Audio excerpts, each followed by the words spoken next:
Okay. Hello everyone. Today's our 19th lecture of digital electronics. आज हम पढ़ेंगे 8x3 encoder. ठीक है. हमने देखा था कि एनकोडर होता क्या है कि अगर हमें किसी एक इनपुट और आउटपुट में कन्वर्ट करना हो कोड्स को, तो हम एनकोडर का यूज करते हैं. मतलब किसी एक फॉर्मेट से दूसरे फॉर्मेट में जाना हो, जैसे कि बाइनरी टू हेक्सल या हेक्सल टू बाइनरी, ऐसे सब कन्वर्जन आते हैं ना. उस हिसाब से कि अगर हमें 4 इनपुट से 2 इनपुट्स में जाना हो, मतलब 4 बिट टू 2 बिट करना हो, तो हम 4x2 एनकोडर यूज कर रहे थे. सेम हम देखेंगे आज 8x3 एनकोडर. मीन्स अगर 8 बिट है तो उसमें से 3 बिट में जाना है, तो हमें 8x3 एनकोडर चाहिए हो. ठीक है.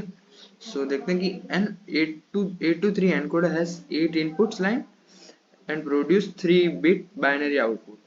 This type of encoder is also known as octal to binary.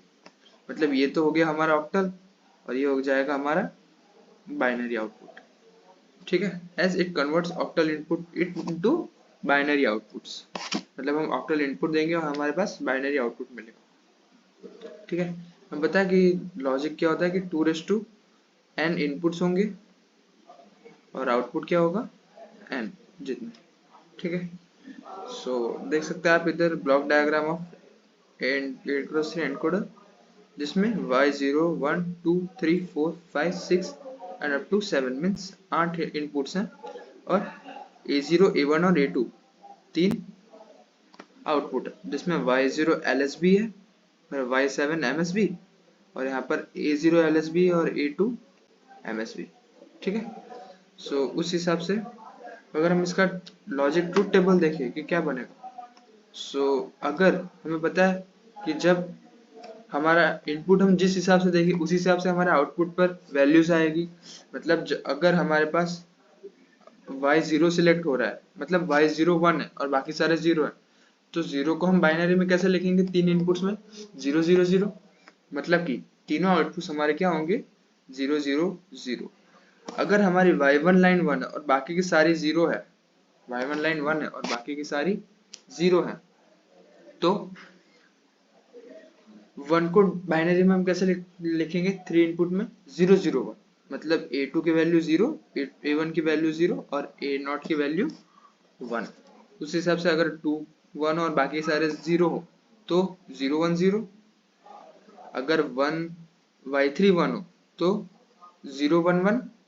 मतलब corresponding a2 a1 and a0.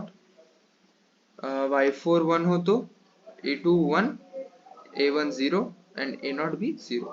अगर y5 1 हो और बाकी सारे 0 हो तो 1 0 1 बाइनरी में हम लिखेंगे. मतलब a2 की वैल्यू 1, a0 की वैल्यू भी 1 और a1 की वैल्यू 0.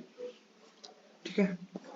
उसी हिसाब से y6 अगर 1 हो तो आउटपुट कौन से 1 आएंगे? 1 1 0. मीन्स a2 a1 1 1 और a0 की वैल्यू 0. अगर y7 1 हो तो बाकी सारे 0 हो तो आउटपुट क्या आएगा? तीनों 1 आएंगे, क्योंकि 7 को हम बाइनरी में 1 1 1 ही लिख सकते हैं. मतलब कि तीनों आउटपुट हमारे क्या होंगे? 1 1 एंड 1. ओके. उस हिसाब से अगर हम इसका एक्सप्रेशन सोचने की ट्राई करें, तो अगर a2 के बारे में सोचे कि a2 का एक्सप्रेशन क्या होगा, a2 हमारा कहाँ 1 आ रहा है? ये 4 लाइन पर. मतलब कि जहाँ मतलब यहाँ 4 1 आ रहे हैं, वहां पर क्या 1 है? y4 1 है, y5 1 है, y6 1 है एंड y7 1 है. मतलब कि अगर हम a2 का एक्सप्रेशन लिखें, a2 इक्वल्स टू क्या 1 है हमारा a2, जब अभी 1 होगा y4 प्लस क्या होगा? y5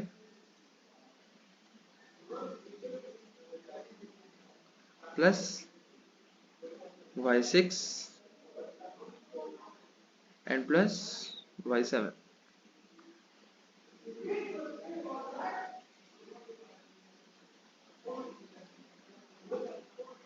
अब अगर हम a1 की बात करें, a1 हमारा कहाँ 1 है?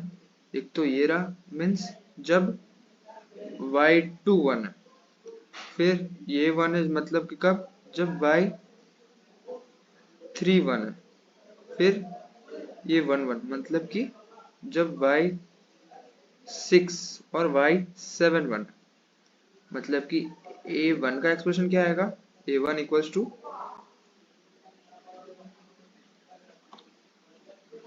y7 plus y6 plus y3 and y2।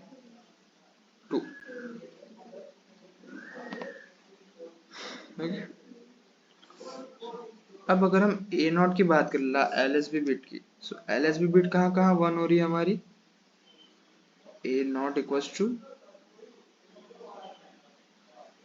एक तो y1 पर,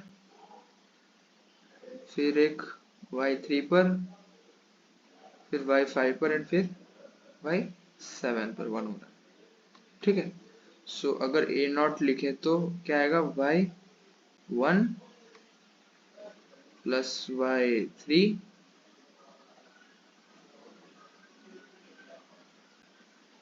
प्लस y5